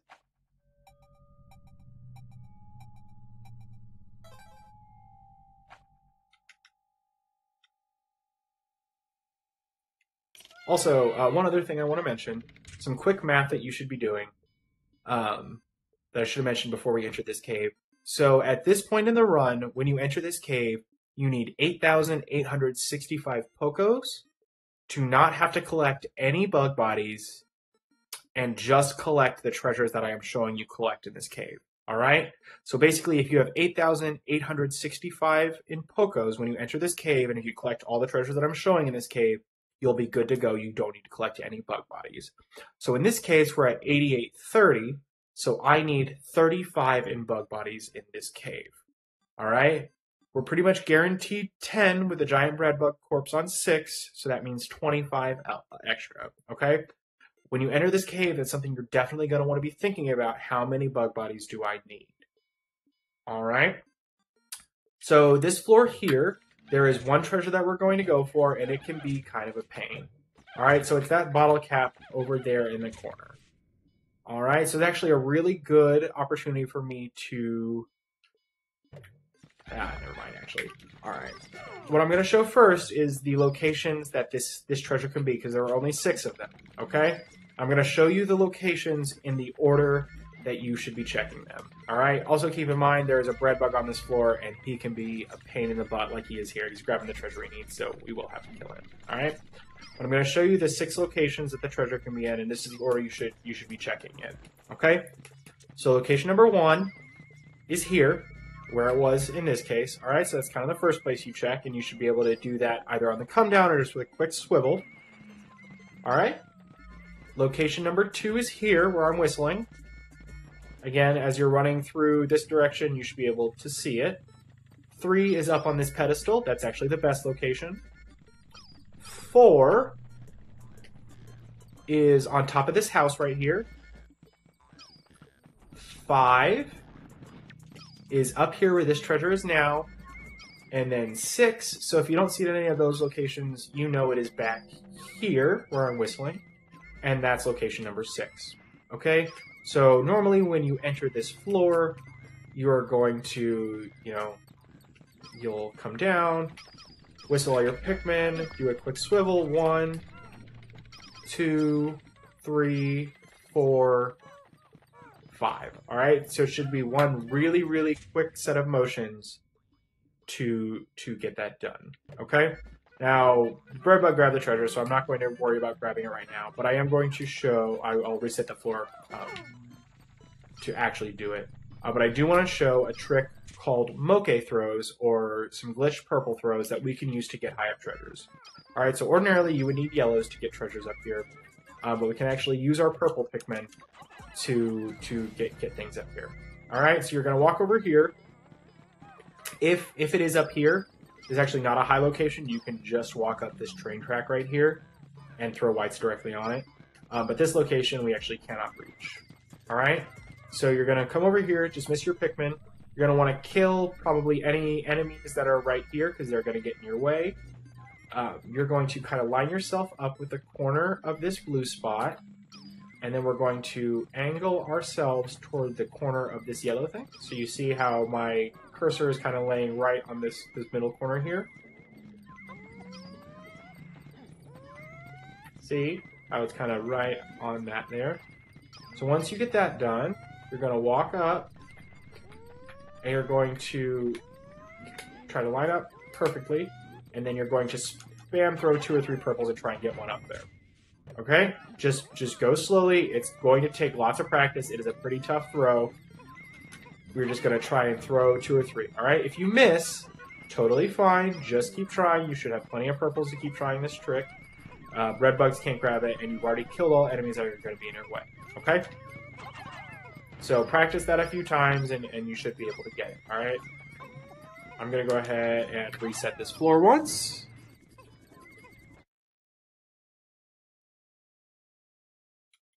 And that way I can just show you how I would do this normally in a speed run. Okay? Mainly because the breadbug was a jerk.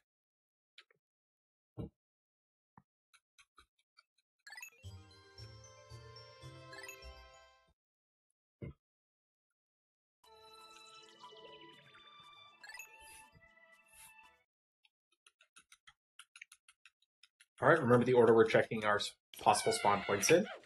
1, 2, 3. Alright, so he's in spawn pot number 3, which is actually the best one. Okay, so we're going to run over here, run up these train tracks, throw 8-ish, dismiss as we're running back over to the exit. Alright? Now, your main goal in this cave is going to be to move quickly. If you lose a few Pikmin, it's the last cave of the run, so we're not going to worry too much about losing Pikmin. Alright? So just try to move as quickly as possible through this floor, and the rest of them. Alright? But once you've got that bottle cap treasure, go ahead and move on to the next floor.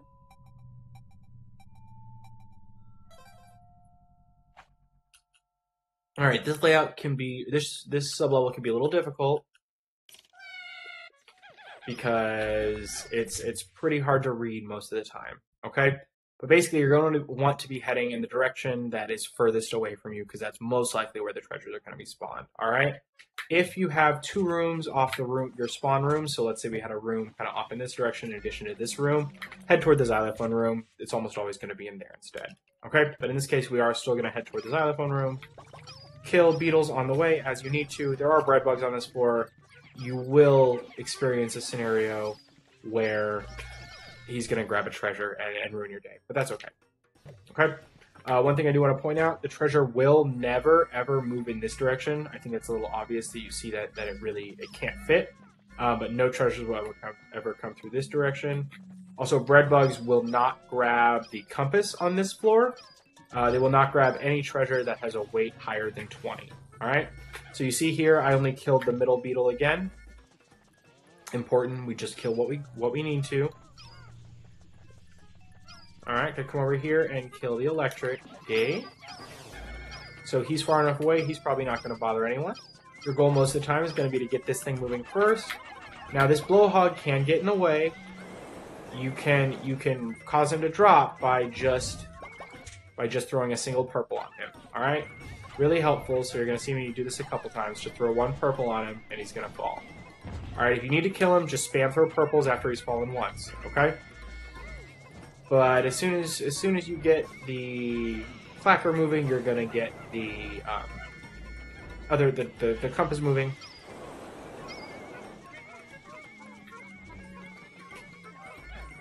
Ooh. Alright, so we're gonna end up with a few deaths here. That's okay, though. Alright, these guys are getting a little too close for my liking, so we're gonna go ahead and kill this guy. But in general, you're gonna want to put your mid-speed Pikmin, or your middle-speed Pikmin, on the clacker, the red and blue thing, and you'll want to put your white Pikmin, for the most part, on the compass. Okay? This is a bit of a weird layout. They were right next to each other, but ordinarily, the clacker is going to be quite a bit closer. Okay? So general strategy there. Watch out for electricity, flip and kill anodes on the way that you need to, watch out for red bugs, and then the blowhog, make him fall with purples, and kill him if he's in the way. Alright, so if you just think he's going to be in the way, don't try and do the making him fall with purples thing. Just make him fall with purples once and spam throw purples and kill him. Alright? Going to be easier in the long run and safer. Okay? Again, we lost a couple of Pikmin. Totally fine. We're at the end of the run, so we're just going to move on.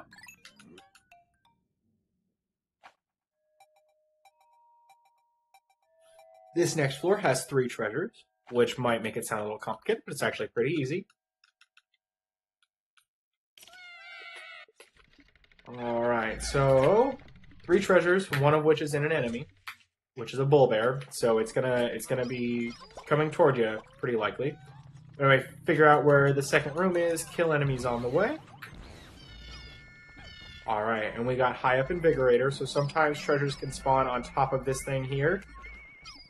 That's fine, we can get the treasure down, it's just going to require some more of those glitch purple throws, okay? And I'm actually going to get a couple of these bodies, because remember, I need 35. The other corpse that you're going to get, other than the bread bug, that you're going to get most of the time in this cave is going to be this bull bear corpse. It is also worth 10, so it is usually worth it.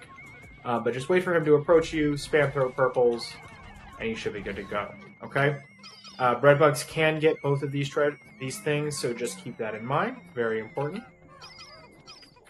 Alright, the next thing we're going to go ahead and do, since we've got high up Invigorator, we're going to put our maximum mid-speed Pikmin on this, because it's probably going to take us a few tries to get the Moke throws up to the Invigorator. Alright?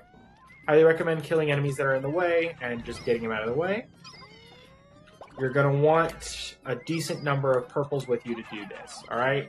We're going to have to get 2 purples up onto this ledge with these glitch throws. Okay? Another thing to keep in mind is you can interrupt these glitch throws with cutscenes like this one. It's frustrating, but it happens, so just try to keep as calm as you can. Alright, and so the best way that I can describe to do this is kind of centering yourself on the tree so that your captain is directly facing the tree. And then you want to be pretty squared up with it. So you see that the direction I'm facing is pretty perpendicular to the tree. Alright. And then once you've lined up, you're going to do kind of the same thing before. We're going to run forward and then spam throw 2 or 3 and hope that a couple of them land up top. Alright, this is another pretty precise trick, so I would highly recommend practicing it, especially because it comes to the end of the run, so it's pretty prone to choking, unfortunately. That's not personal experience at all. Alright, so we actually didn't have any of them get up there, okay? So I think the reason for that is that I want to aim a little more to the right. Okay, so I'm going to try that. Good, we got one up. We're halfway there, okay? We're going to keep trying. Square ourselves up. Spam throw. Alright, didn't do it. I think I do want to be a little bit more to the right. So I think you mainly want to be aiming toward the right half of the tree. Still squared up with your angle, but toward the right half of the tree. Okay? Good. We were able to get 3 up there. Practice that a ton. It's right at the end of the run. This treasure is 130. The other treasure you saw us get, the one we loaded just blues on, is worth 60. Most of the time you're going to be getting it as well. Okay?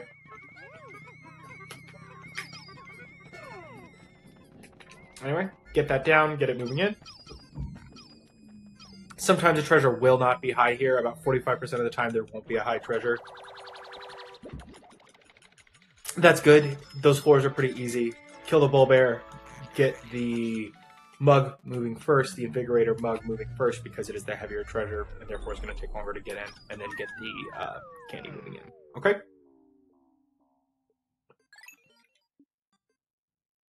Now, this next floor, you're really going to want to tell the direction that you need to move in based on the come down, so I'm going to go slowly here and see what direction we need to go in.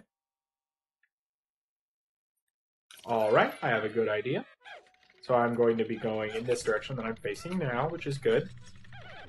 So your treasures are always going to be in the second room, so they will never be in this first room here. So you see this whole direction I'm looking in? They're never going to be over here. Alright, they're always going to be in the second room that I'm looking at now. Okay, there are two treasures. One of them is very heavy. The other one is quite light. Okay? So you are going to find the heavy treasure first, okay? Which is good because it's usually closer. I do recommend going into smallest camera mode for this, because if you go in large camera mode, those beetles are going to spawn, okay? Not too big of a deal. Just be careful not to let them decimate your Pikmin. Again, most of the time they're not going to kill Pikmin that are carrying something in, okay? So we found the big treasure. It's right there, which is great, because that's what we need.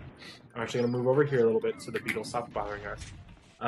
But before you get your Pikmin on this treasure, you do need to kill any of these little guys that are in your way. So this guy's in our way.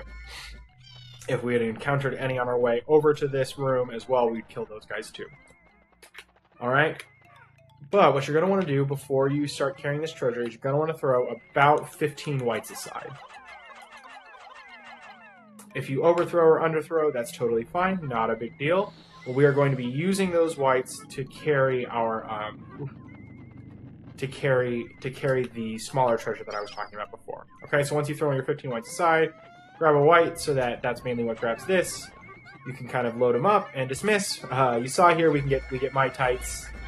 There's a 5% chance of those happening. They're a pain. Unfortunately, they just happen.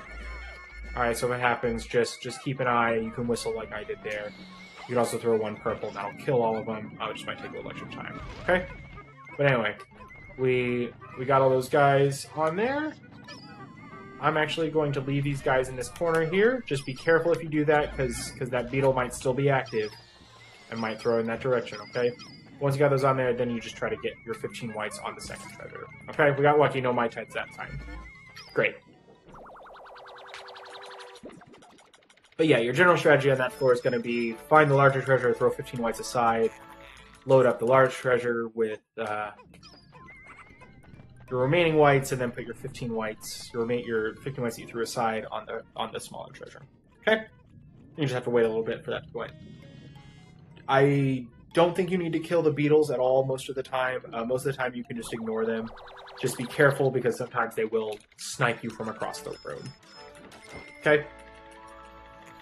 Now, as we're approaching the next floor, we actually need 9,725 Pokos.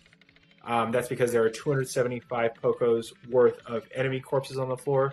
We're going to get a guaranteed 10 from the giant bread bug, so that means I need another 9. Every other enemy that is not the giant bread bug on this floor is worth 3, so I want to collect 3 other enemy corpses. Okay, so giant bread bug plus 3 other enemy corpses, and that'll get me to the Poko count I need. Alright, I do highly recommend learning, especially in Glutton's Kitchen here, how many Pokos enemies are worth, because it's going to really help you. Eventually, you'll start recognizing where your Poko count is at way earlier. So most of us runners have a pretty good idea of where our Poko count is at after like Bulblack's Kingdom or Snaggerful. Okay? But once you collect this treasure, you can go ahead and exit and go down to the very last floor of the run. Okay? Again, boss floor, so all of the, you're always facing the same direction, so I recommend pressing L at the very start. Press L. Alright, and we're going to come up here, and we're going to kill at least one anode beetle, okay? So it's going to be the one, it's going to be whatever 1 or 2 are closest to you, okay? So there was only one close to us here, so we're just going to kill that one. Alright, and the reason we're killing him is so that the giant bread bug grabs him. Okay? So once you've killed 1, 2, maybe 3, probably not more than 3, but once you've killed that many dweebles, you're going to come over here, and we're going to take out this electric gate.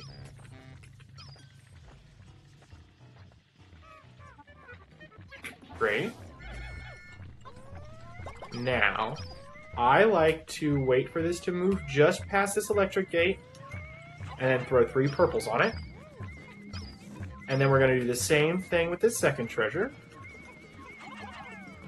Just be careful, listen, and if you hear any zaps happen, just be careful. You do want to make sure those treasures are moving. Otherwise, the bread bugs are going to take them back in, okay? And then in this case, things worked out pretty well. We see Giant Bread Bug is now going after our enemy corpse. Sometimes they won't. Sometimes he'll just wander around aimlessly. Fortunately, there's not a whole lot that we can do to control it. Try killing some other enemies, see if that makes him come after you. But our main goal is going to be to get 2 hits on this Giant Bread Bug, okay? So he's going to grab this, and we're going to load it up with Pikmin, and they're going to carry him back. And when he gets sucked in, he is going to end up with some damage, okay? We are going to have to kill these guys. They are way in the way, which is a problem. So we're going to kill them, and we're also going to get this far treasure moving at the same time, alright? Alright, and Giant Bread Bug is cooperating a little bit now, so he's coming after the treasure we want him to. Now, you do need to be careful, so I don't really know how to 100% avoid it, but sometimes the bread bug will not receive damage because of the way cutscenes play, because of the timing of cutscenes playing. So just keep in mind that sometimes that can happen. It is going to happen. There's not really any way to avoid it. If you're really concerned about it, delay the treasure collection cutscenes, kind of like I did there. Okay? But with that, we've collected 2 bodies now, or 3 bodies now? I think it's 3. I think we're about to collect our 3rd. Yeah, we are. Alright, so we've collected all the bodies you need aside from Giant Bread Bug, which is what we're going to collect next. Careful, the little bread bugs can grab the Giant Bread Bug corpse. They cannot, however, grab the treasure that was in the bread bug, okay?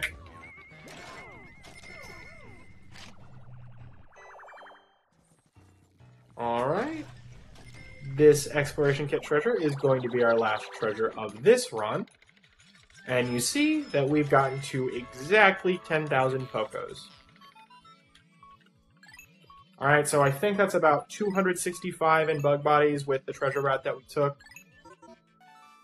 You can go for 225 if you want to get LN, Love Nugget, on COS1 like I talked about. But generally, the full 265 is going to be what you're going to want to go for. Alright, so we're going to go ahead and not save here. And then timing ends on the first fully black screen after the you've repaid the debt goes off the screen. Okay? So timing ends right now. Alright, and with that, we are pretty much done with part 2 of the Pikmin 2 Pay Off Debt speedrunning tutorial. As always, if you have any questions, please check out all of the links that I've included in the description. There are a ton of other resources out there. We also have a super active Pikmin speedrunning Discord, which I highly recommend for new runners. We are always more than happy to help people out, so if you have any questions, feel free to stop in and ask us. I'll also try to respond to any comments on this video with other questions if you happen to have them in that regard as well. And with that, I thank you all for taking the time to watch this. I really, really appreciate it. And best of luck in Pikmin 2 speedrunning. It is a very, very fun game. Thanks, guys.